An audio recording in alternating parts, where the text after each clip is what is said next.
dengan asnafut zamaniyah. Salawat dan salam tersanjungkan kepada junjungan Nabi besar Muhammad sallallahu alaihi wasallam.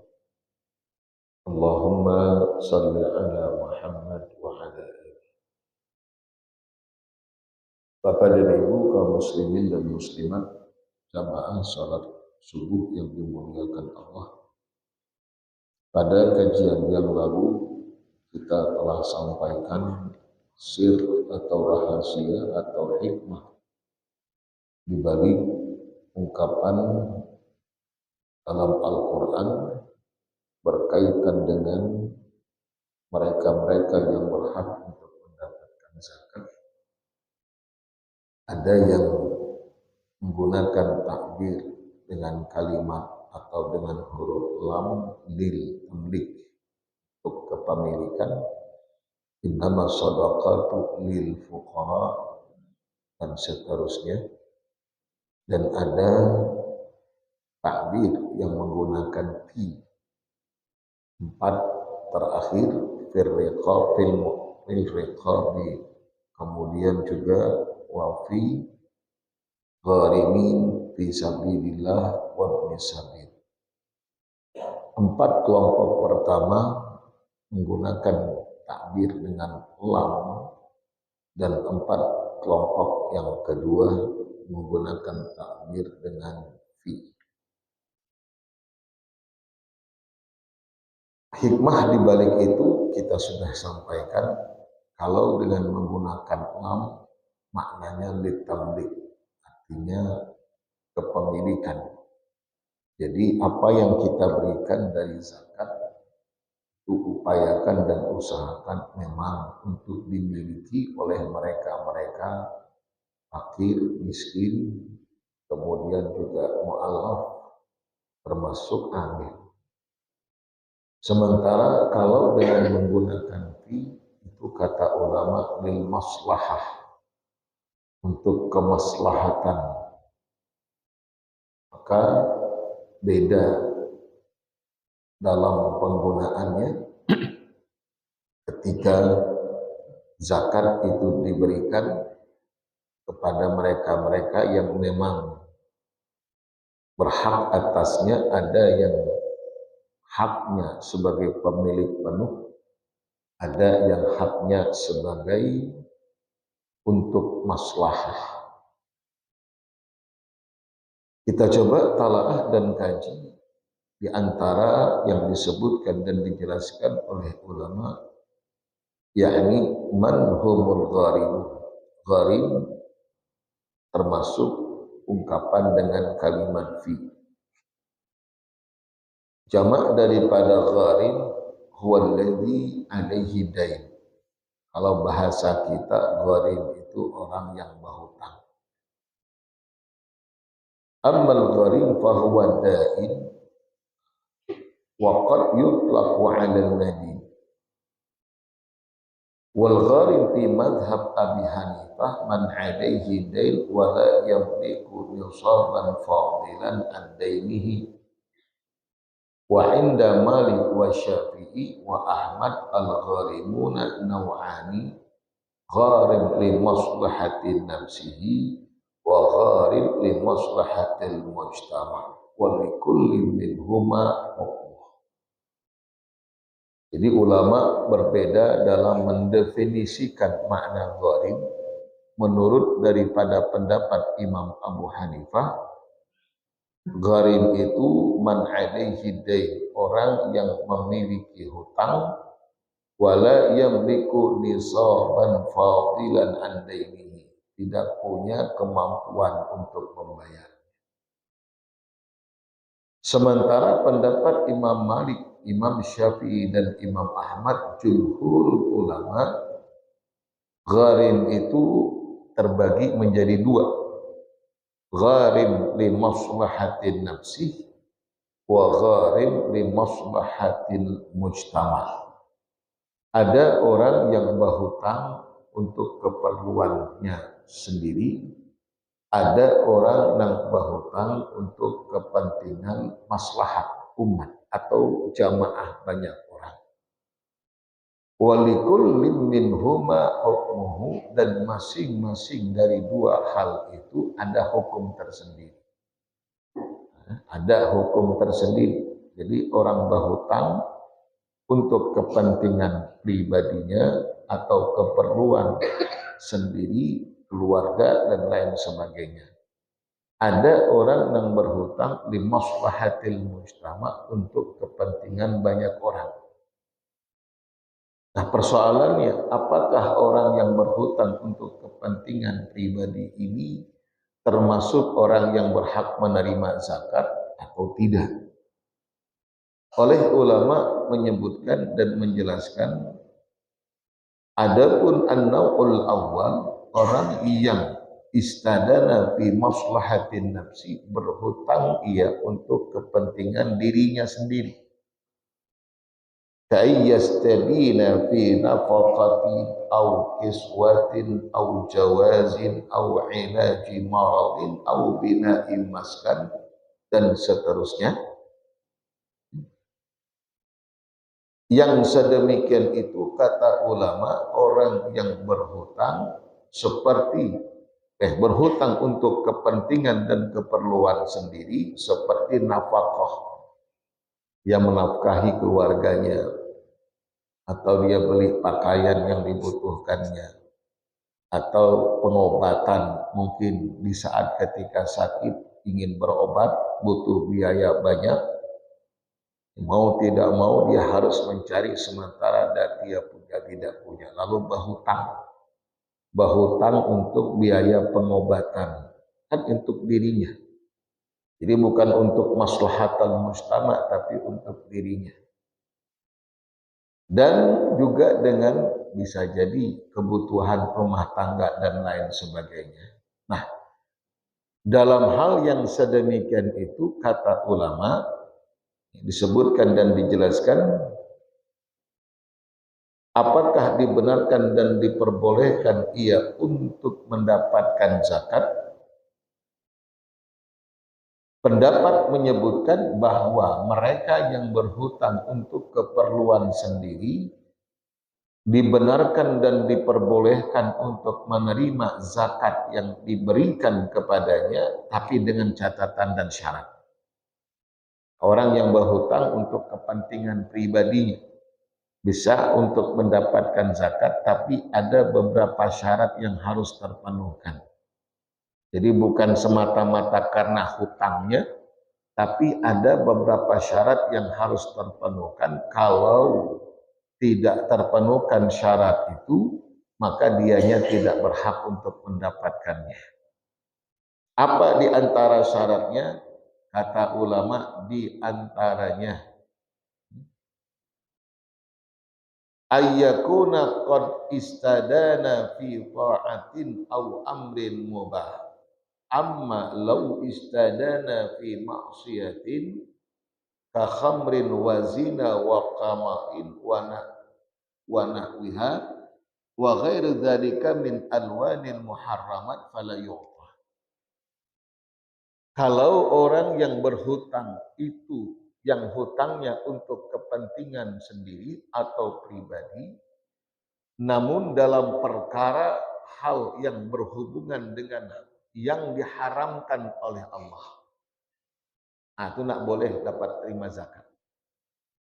Kalau berhubungan dengan perkara yang diharamkan oleh Allah, dia bisa untuk mendapatkan zakat atau menerima zakat bagi mereka yang berhutang sekalipun untuk kepentingan pribadinya atau keluarganya, bukan untuk kemaslahatan banyak orang, asalkan hutangnya itu dalam bentuk ketaatan kepada Allah atau fi amrin mubah, atau dalam hal yang mubah.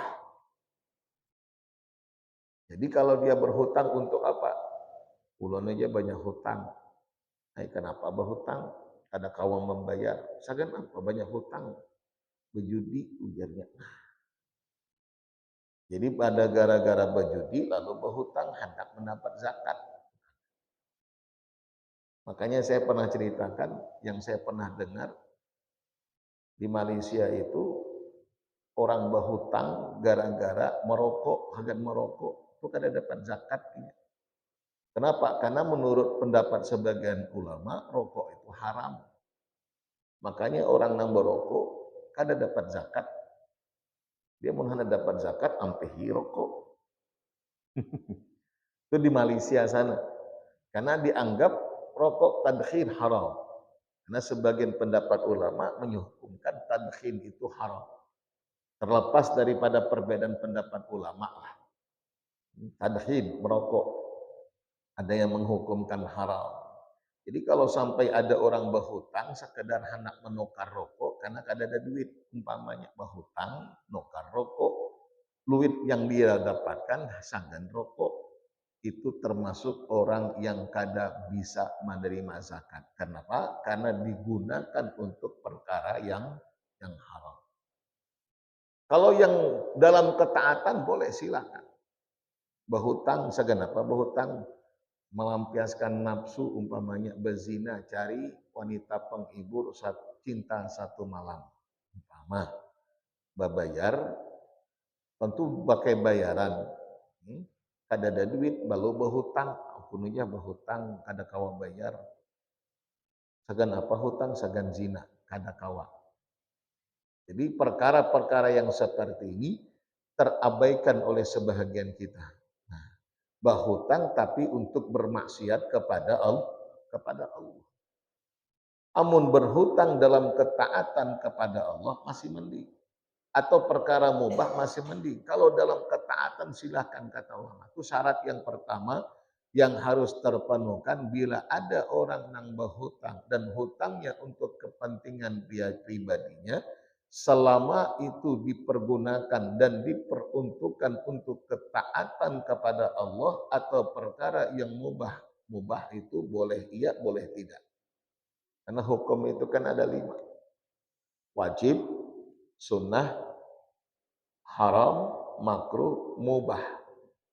Definisinya jelas. Kalau wajib dikerjakan dapat pahala, ditinggalkan dapat dosa. Kalau sunnah dikerjakan dapat pahala, ditinggalkan kada berdosa. Kalau haram dikerjakan dapat dosa, ditinggalkan dapat pahala. Makruh dikerjakan kada berdosa, ditinggalkan dapat pahala. Nah, mubah boleh dikerjakan, boleh ditinggalkan. Atau perkara mubah. Perkara mubah. Jadi kita harus bedakan mana yang wajib, mana yang mubah. Berobat itu wajibkah, mubahkah? Dr. Yusuf Al-Qardawi menyebutkan dalam kitab Fatawa Al-Mu'asyarah, beliau menyatakan berobat dari suatu penyakit itu hukumnya mubah, tidak wajib. Kada wajib hukumnya. Tapi menyakiti artinya melakukan suatu perbuatan yang dapat menyakiti atau mencelakakan diri itu haram. Tapi berobat dari suatu yang bisa mencelakakan diri itu mubah. Mana dasar dalilnya? Hadis.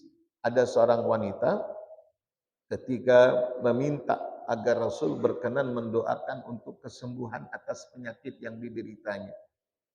Ya Rasul, doakan uluni biar supaya sembuh dari penyakit ayan. Datang yang bisa mendadak itu, yang kada sadar. Ujar Rasul, amun hendak pian sembuh dari penyakit, aku doakan Allah sembuhkan. Tapi bila mana engkau mampu dan bisa bersabar atas yang Allah ujikan kepadamu, maka niscaya justru dengan penyakit itu engkau mendapatkan ampunan daripada Allah.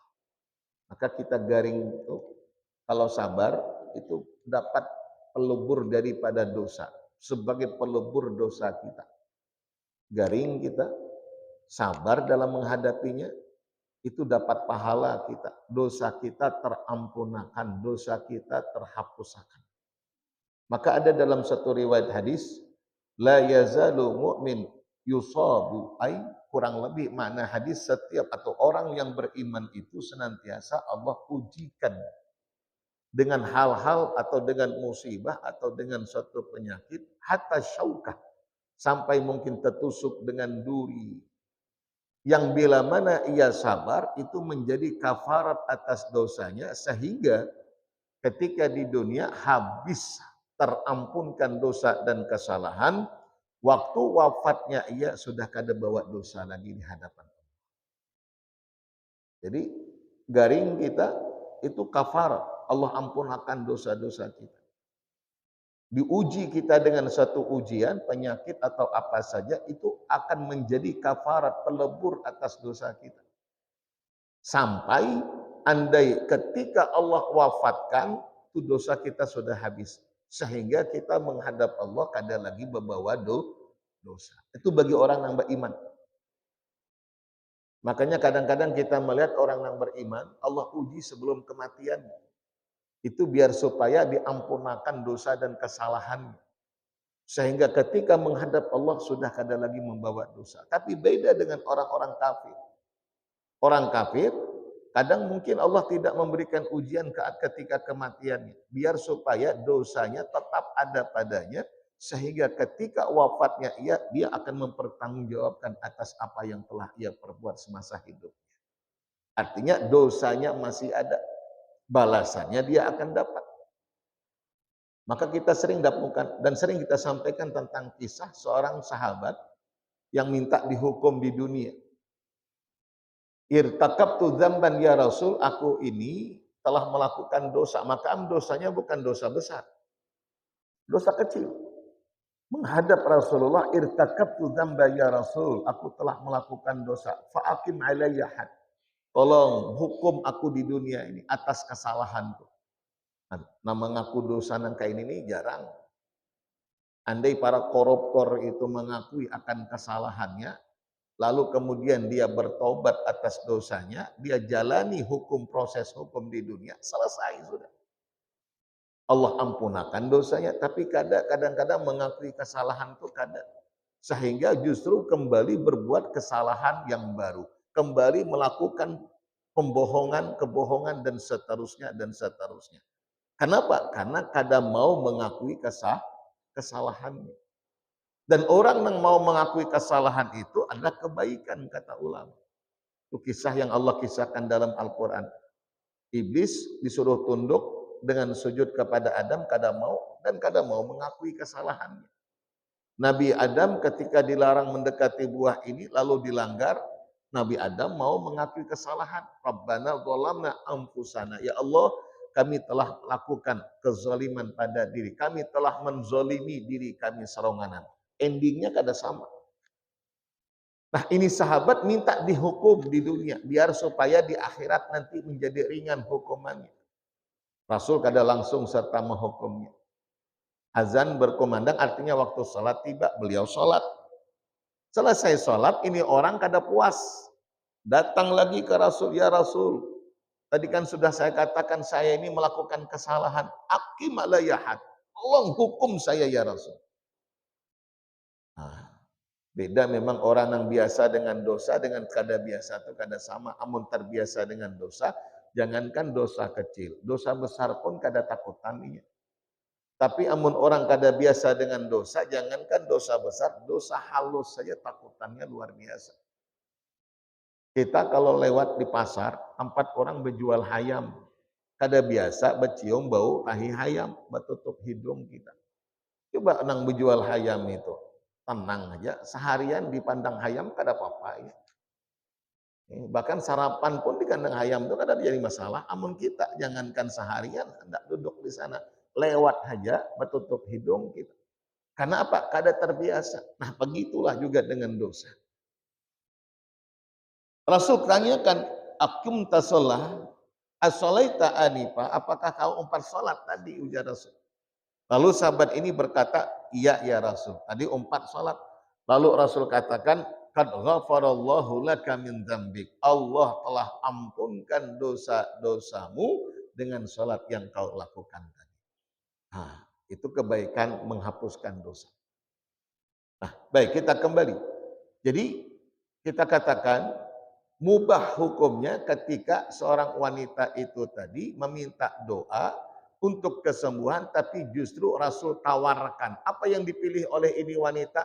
Ya Rasul, jangan doakan kesembuhan untukku, marah aku bersabar. Sehingga aku diampunkan dosa dan kesalahan. Hanya saja aku minta ya Rasul, andai ketika penyakit itu datang, auratku ini tolong Allah tutup dan peliharakan. Artinya ini kan kada sadar, bisa jadi auratnya nampak. Nah, itu yang diminta. Bukan kesembuhan. Atas dasar hadis itulah ulama menghukumkan dalam hal ini fatwa daripada Syekh Dr. Yusuf Al-Qardawi bahwa berobat dari suatu penyakit itu hukumnya mubah, ada wajib. Coba amun wajib, minik sikit kita harus obat kita. Sementara ada ndak kita kadang-kadang minik sikit langsung cari obat. Aja kayaknya nih ampe hai kena ampe hai kena dibiarkan lalu ampe amun dibiarkan amun hukumnya wajib ketika dibiarkan berarti berdosa.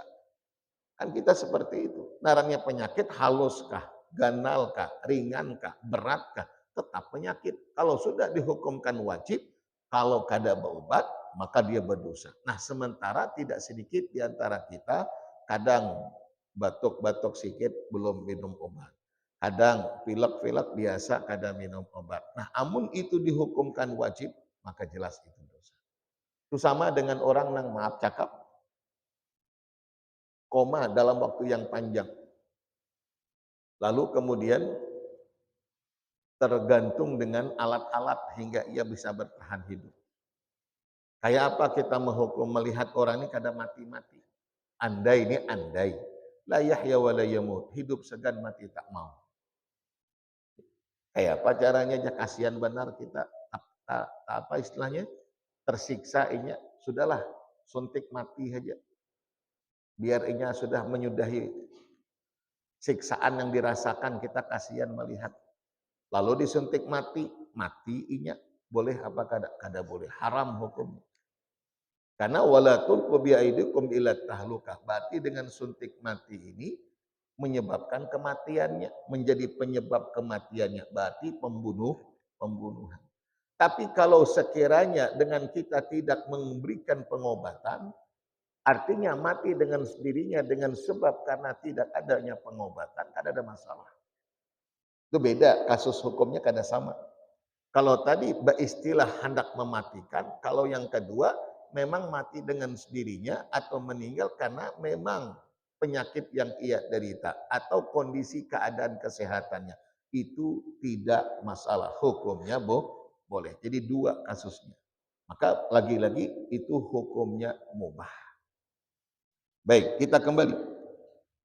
Jadi ini syarat yang pertama, ujar ulama, boleh dia menerima zakat sebab karena hutang yang ia lakukan, sekalipun karena itu untuk kepentingan dan keperluan pribadinya, selama yang ia lakukan sebab karena ketaatan atau amrun mubah, perkara yang mubah, bukan di dalam bermaksiat kepada Allah. Amma alwanul muharramat, kalau yang ia lakukan untuk kemaksiatan, fala yu'ta, kada boleh diberikan. Itu kata pendapat ulama berkaitan dengan syarat yang pertama. Kenapa tidak dibenarkan untuk kita memberikan kepada orang dalam hal yang ia telah berhutang dalam kemaksiatan? Sebab kata ulama, li'anna fi i'ta'ihi i'anatan lahu ala maksiatillah. Sebab kalau itu kita berikan kepada mereka, itu sama halnya kita membantu ia di dalam bermaksiat kepada Allah. Itu kada dibolehkan. Ya, tahu kita dianya akan bermaksiat, lalu kita kasih zakat. Itu berarti membantu ianya untuk bermaksiat kepada Allah. Maka itu tidak dibenarkan kalau kita tahu yakin bakal digunakan atau memang sudah diperuntukkan. Hutangnya memang untuk maksiat, lalu nih zakat untuk bayar hutang kada kawan. Karena maksiat yang ia lakukan berarti kita membantu dalam seorang ketika melakukan maksiat, kada dibolehkan. al apa namanya? Man dalla ala khair falahu ajru mislu fa'ili. Barang siapa yang menunjukkan satu kebaikan, membantu seorang dalam melakukan kebaikan, baginya pahala. Seperti pahala yang mengerjakan. Sebaliknya, kalau yang kita lakukan untuk membantu seorang dalam bermaksiat kepada Allah, maka dosanya bukan hanya kepada pelaku, tapi yang membantu pun ikut mendapatkan dosanya. Maka disitulah kita katakan, kira-kira amun kita tahu memang untuk bermaksiat, sudah jangan. Kalau kita bantu, berarti kita mau bantu maksiat. Nah, sama kayak 14 Februari ini. Mana?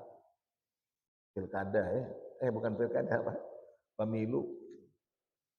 Presiden, DPR, kabupaten, provinsi, pusat, dan DPD. Ya. 5. Ada berapa? 5 ya Bu ya? Hafal 5. Sudah diarahkan. Baik.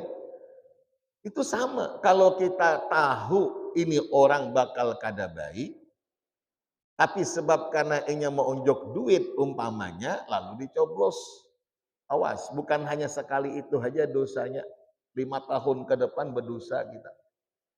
Berkepanjangan asal ingin melakukan kesalahan, kita keempat tuh dosanya.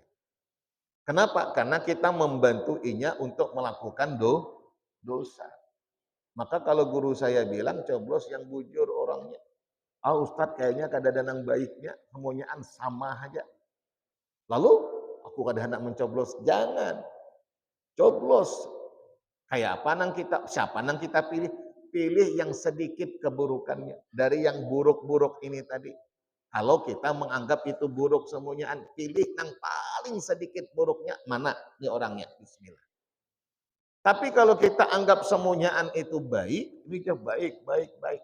Pilih yang terbaik di antara yang baik. Ini orangnya bujur, bujur, bujur. Pilih yang terbujur. Pilih yang paling banyak kebaikannya. Nah itu. Jadi jangan kadang nyoblos karena ini sebagai ladang amal kita. Kadang ada orang, ayah sagan apa kayak itu waihaknya. Tidak, ini kita pengen punya peran untuk menentukan kebaikan di masa yang akan datang. Itu sama saja ketika ada seorang bertanya kepada seorang syekh dalam hal masalah Palestina. Ya Tuan Guru, ya Syekh, sagan apa kita berjuang? Toh juga di dalam Al-Quran, dalam hadis sudah dinyatakan kemenangan untuk umat Islam. Suatu saat nantinya Yahudi ini akan kalah. Bahkan hajar dan batu-batuan pepohonan itu akan berucap, Ya Abdullah ta'ala hadha Yahudi warai fa'ala faqtul. Ada kemenangan dari umat Islam. Untuk umat Islam, sagan apa kita berjuang? Dan Allah kan maha berkuasa. Idza arada syai'an ayyakula lahu kun fayakun. Lalu kalau Allah berkuasa, satu umat saja tentaranya diturunkan angin kah apakah. Habis sematian tuh orang-orang Zionis. Selesai. Buat apa kita intan surullah yang suruh. Segan apa kita membantu Allah maha kuat. Atau keliru pahamnya. Lalu dijawab oleh Syekh ini apa? Allah amun hendak satu umat memusnahkan Yahudi itu selesai. Tapi Allah amun lagi-lagi hendak memberikan kemenangan secara cepat segera mungkin itu bisa. Tapi Allah memberikan kesempatan kepada orang-orang mukmin yang hendak untuk berbuat agar menjadi amal ibadah baginya. Tuh.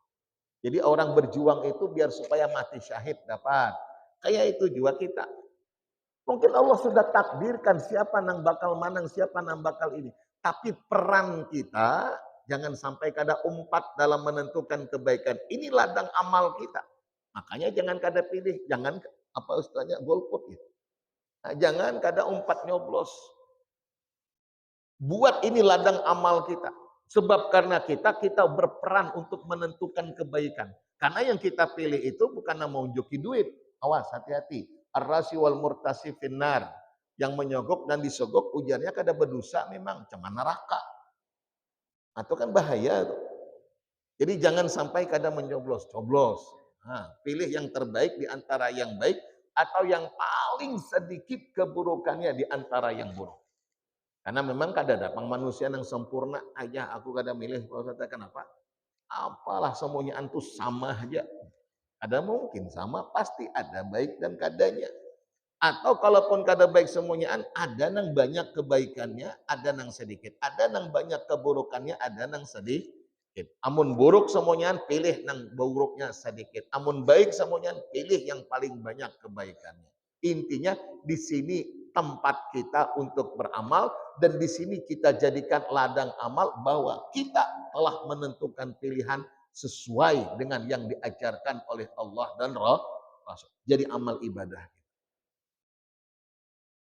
Nah, insya Allah kada lawas lagi hari Rabu.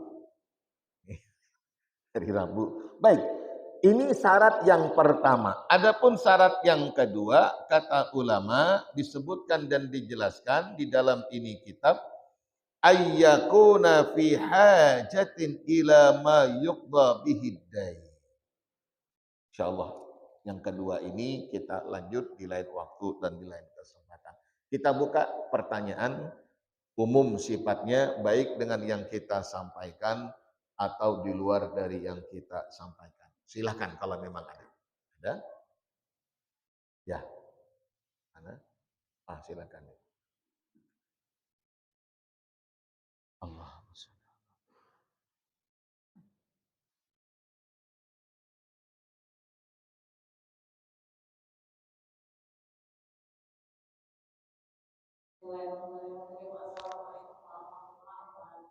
Amin. Pengen tanya Ustaz, apakah benar kalau orang yang sudah meninggal kita dia tidak ada harta, hartanya itu kita gunakan untuk sendiri misalnya, lalu untuk hadiah, pokoknya untuk material ya. Katanya Ustaz tidak boleh karena itu untuk ahli waris. Orang yang baik, ketika seorang meninggal, harta yang ia punya semasa hidupnya itu berpindah kepada ahli waris. Hak kepemilikannya berpindah kepada ahli waris. Ada proses sebelum hak milik ahli waris, itu ada prosesnya. Satu, mulai dari tajhizul janazah. Semua yang dibutuhkan pembiayaan untuk si mayit itu diambil dari hartanya.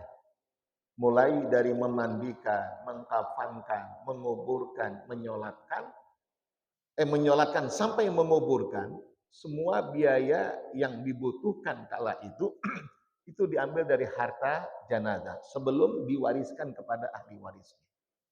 Jadi jangan langsung dibagi kepada ahli waris, jangan. Satu. Yang kedua, daf'ud duyun, bayarkan hutang yang bersangkutan. Kalau dia semasa hidup punya hutang. Dari mana uang untuk kita membayarkan hutangnya? Dari harta yang meninggal. Jadi ahli waris tunggu dulu, jangan dibagikan dulu hartanya. Karena amun dibagikan, siapa yang membayar hutangnya? Amun sudah biasanya amun membagi-bagi itu susah. Amun membagi-bagi itu susah, amun menambahinya mana? Itu membagi-bagi itu ngalih. Dibagi sudah selesai, hendak keluar duit itu susah. Bayar hutangnya dulu. Baik hutang kepada Allah dalam hal zakat. Kalau memang sampai nisabnya, dia belum berzakat pada tahun itu, keluarkan zakatnya. Hutang kepada manusia selesaikan. Apa langsung dibagi kepada ahli waris? Belum. Masih ada yang kewajiban harus ditunaikan. Apa dia? Tanfidul wasiyah. Lihat wasiat ada enggak semasa hidupnya. Kalau dia ada punya wasiat semasa hidupnya, maka tunaikan dulu wasiatnya dengan harta yang ia tinggalkan. Aku ya kena amun sekiranya mati hartaku untuk wakafakan sepertiganya untuk Masjid Raudatul Jannah. Masjid Raudatul Muslimin. Maka sepertiga itu wajib ditunaikan. Oh, ahli warisnya kada mau, kada setuju. Kada mau kada, kalau tidak melebihi daripada sepertiga dari harta yang dia punya, wasiat itu wajib ditunaikan. Kecuali kalau melebihi daripada sepertiga. Umpama dia harta punya 600 juta, lalu diwakafkan setengahnya. Itu wasiatnya setengahnya diwakafkan. Ahli waris sependapat kada kawat ditunaikan. Tapi kalau 200 juta berarti sepertiga, ujar ahli waris banyak benar. Aku kada setuju. Setuju atau kada setuju, wasiat tetap. Karena tidak melebihi daripada sepertiga harta. Selesai. Apa kemudian dibagikan? Ah, lihat kalau memang sudah selesai semuanya, hanyalah harta yang tersisa itu dibagikan kepada ahli waris. Itu pun amun ada. Amun kada ada, apa nah dibagikan. Nah, jadi bukan semuanya ketika mati langsung dibagikan kepada ahli waris, tidak. Nah, adapun perkara umpama kita sedekah biasa nang 3 hari, 7 hari, apalagi menyalawi, ma 40, ma 100 dan seterusnya, itu tidak hal yang wajib dari harta ahli waris. Saya ulangi, tidak wajib dari harta yang meninggal. Yang wajib diambil dari harta yang meninggal itu sampai penguburan. Selebihnya itu tergantung ahli warisnya saja. Kalau ada orang mengatakan, oh tidak boleh diambil dari harta ahli waris, itu punya. Diambil dari harta ini, itu punya hak ahli waris. Kalau ahli warisnya sependapat, sepakat, tidak ada masalah. Karena memang yang wajib itu sampai penguburan. Adapun selebihnya itu bukan dari harta yang bersangkutan. Kalau ada ahli waris yang tidak mau, ya tidak bisa kita ambil dari harta itu. Karena itu hak sudah milik ahli waris. Tapi kalau ahli warisnya sependapat, sepaham dan tidak mengapa, silahkan, tidak ada masalah. Wong itu punya dia dan dia bersedekah untuk almarhum atau almarhumah. Jadi jangan sampai diponis, oh tidak boleh. Kita lihat dulu, boleh kalau ahli warisnya sepaham dan sependapat. Dan kalau sampai kadang mau itu juga, itu terlalu bahasa kita. Mewarisi harta abahnya mau, giliran bersedekah untuk abahnya kadang mau, maka harta abahnya. Ini kan terlalu betul. Dan itu sebagai bukti bakti kita kepada orang tua. Sebab dalam suatu riwayat hadis ada seorang datang kepada Rasul, ya Rasul, orang tua saya meninggal. Apa atas sodak dia, ibu saya meninggal. Kira-kira kalau saya bersedekah untuknya, sampai kada pahalanya? Ujar Rasul, sampai. Nah, dengan kita bersedekah, bentuk sedekah kita dengan sedekah memakasih makan dan sebagainya, itu tak ada masalah. Itu bentuk sedekah yang pahalanya diperuntukkan untuk yang meninggal. Boleh kalau ahli warisnya seizin atau sepaham dan sependapat. Tidak masalah. Diterima?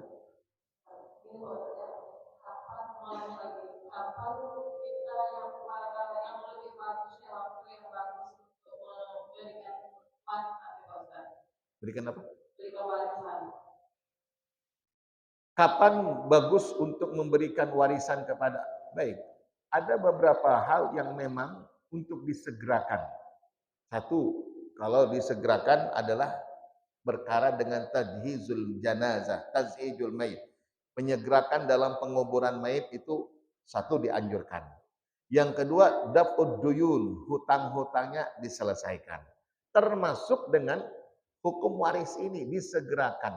Karena ada hak orang lain yang akan didapatkan di dalamnya. Andai kada dibagikan, itu nanti khawatir kita hak orang lain termakankan oleh kita. Meninggal istri, umpamanya, ya saya umpamanya baru meninggal istri, lalu kemudian harta yang kita dapatkan bersama, ya kita tentukan. Setelah itu kemudian kita bagi hukum faraidnya. Siapa yang berhak untuk mendapatkan? Dalam hal ini orang tuanya. Mertua saya masih hidup di Jawa, dia berhak untuk mendapatkannya. Kemudian anak-anak saya kebetulan 3 orang laki-laki. Nah, yang lain tidak ada warisan, mahjub dengan anak laki-laki. Jadi ahli warisnya cuma 4. 1, ibu kandungnya. Yang kedua, yang 5. Yang kedua, suaminya dapat 1/4 dari harta yang ditinggalkannya. Lalu selebihnya anak-anak laki-laki. Yang lain tidak. Kebetulan dari keluarganya yang perempuan, ibunya, harta warisannya, bagiannya itu dihibahkan semua kepada cucu-cucunya. Nah, jadi sudah saya terima, saya hibahkan langsung kepada cucu-cucu saya. Jadi mereka tidak mengambil, tapi semua dikembalikan kepada anak-anak almarhumah. Nah, itu dibagikan. Biar supaya jelas. Kalau tidak, nanti ada hak orang lain yang termakankan oleh kita. Nah, itu yang biasanya banyak masalah timbul. Meninggal umpamanya kada dibagi, meninggal pulang abahnya, atau meninggal umahnya, kada dibagi, maka ada ahli waris nih. Meninggal lagi kemudian anaknya, abahnya masih hidup, anaknya meninggal. Mestinya kan diwariskan lagi. Tapi tidak dibagi-bagi. Akhirnya ketika meninggal abahnya, itu orang jadi ribut gitu. Karena ada hak orang lain yang termakankan olehnya. Jadi termasuk yang dianjurkan untuk disegerakan dalam pembagian harta waris. Kadang-kadang ada orang yang takut, begini, cakap, meninggal suaminya. Istrinya ujarnya kada usah dibagi dahulu. Ini akan mama aja. Padahal harta istri itu ada tersendiri, lalu istri mewarisi lagi dari harta suami. Ada harta gono gini. Harta gono gini ini setelah dibagi dengan harta istri mana, harta suami mana, harta istri kalau yang meninggal suaminya, harta istri tidak dibagikan. Justru dia dapat bagian. Nah, itu yang kadang-kadang orang takut seakan-akan semua sudah harta dibagikan kepada yang lain. Akhirnya kayak apa bininya, kayak apa lakinya. Tidak seperti itu. Wallahu ta'ala alam. Saya rasa itu mudah-mudahan ada manfaat. Al-Fatihah. A'udzubillahi minasyaitonir rajim. Bismillahirrahmanirrahim. Alhamdulillahirabbil alamin arrahmanir rahim maliki yaumiddin. Iyyaka na'budu wa iyyaka nasta'in ihdinas siratal mustaqim. Siratal ladzina an'amta 'alaihim ghairil maghdubi 'alaihim waladdallin. Amin amin ya rabbal alamin. Bismillahirrahmanirrahim. Alhamdulillahirabbil alamin wassalatu wassalamu ala asyrafil anbiya'i wal mursalin wa ala alihi washabihi ajma'in. Allahumma ighfir lana ma akhtana wa ma ta'ammadna wa ma asrarna wa ma a'lanna wa ma anta 'alamu bihi minna. Antal muqaddim wa antal muakhir, la ilaha illa anta subhanaka Allahumma wa bihamdik, nashhadu an la ilaha illa anta nastaghfiruka wa natubu ilaik. Wa sallallahu ala sayyidina Muhammadin nabiyil ummi wa ala alihi wa sahbihi wasallam. Walhamdulillahi rabbil alamin. Assalamualaikum warahmatullahi wabarakatuh.